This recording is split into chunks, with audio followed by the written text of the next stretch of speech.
च्या लोकसभा निवडणुकीत महायुतीला मोठा फटका बसणार. सी वोटरचा सर्वे. सी वोटरच्या ओपिनियन पोलनुसार महाराष्ट्रात महायुतीला 19 ते 21 तर महाविकास आघाडीला 26 ते 28 जागांचा अंदाज.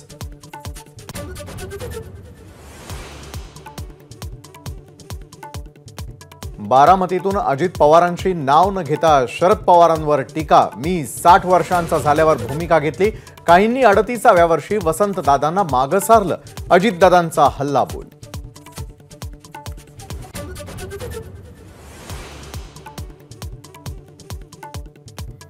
राम लल्ला, हे तुमची खासगी प्रॉपर्टी आहे का?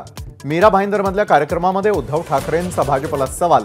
तर उत्तर भारतीय आणि मराठी माणसांचं नातं दूध साखरेप्रमाणे, ठाकरेंचं वक्तव्य.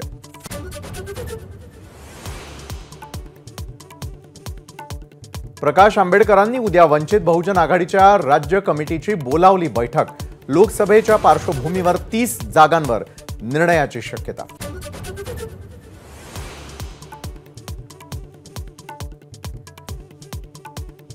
नागपुरात फुगे फुगवण्यासाठी वापरल्या जाणाऱ्या सिलेंडरचा स्फोट. 4 वर्षीय बालकाचा मृत्यू तर 2 महिला जखमी.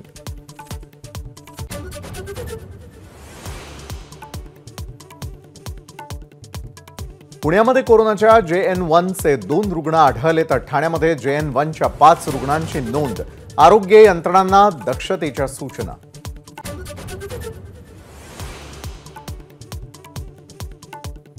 जेवण न दिल्यामुळे पतीने पत्नीच्या छातीत बुक्का मारून केली हत्या. पुण्यातील कात्रज भागातील धक्कादायक घटना. आरोपी अटकेत.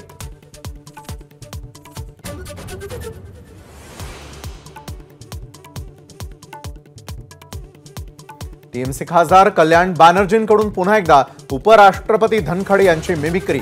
मिमिक्री हे अभिव्यक्ती स्वातंत्र्य असल्याचं हुगलीतल्या पार्टीत वक्तव्य.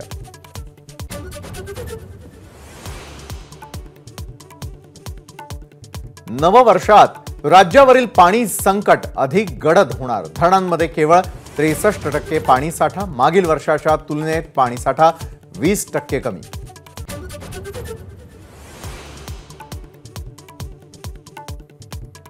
पंढरपुरात विठ्ठल रुक्मिणी मंदिरातील प्राचीन 315 दागिन्यांची नोंद नाही. लेखापरीक्षण अहवालात धक्कादायक माहिती समोर.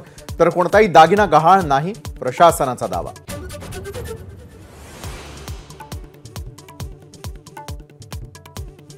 मुंबईमधील चुनाभट्टीत स्थानिक गुंड पप्पू येरुळवरकरवरती अंतर्गत वादातून गोळीबार. एकाचा मृत्यू, 4 जण अटकेत.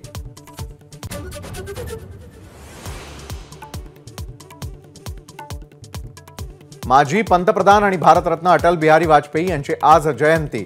दिल्लीत अटल समाधीवर पंतप्रधान मोदींसह दिग्गज नेत्यांकडून वाजपेयींना आदरांजली.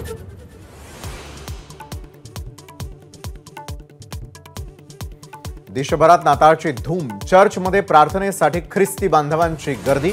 सेलिब्रेशनचा उत्साह.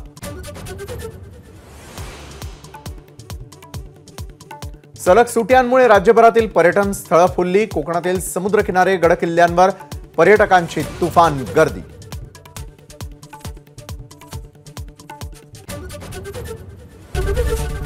एबीपी माझा, उघडा डोळे बघा नीट.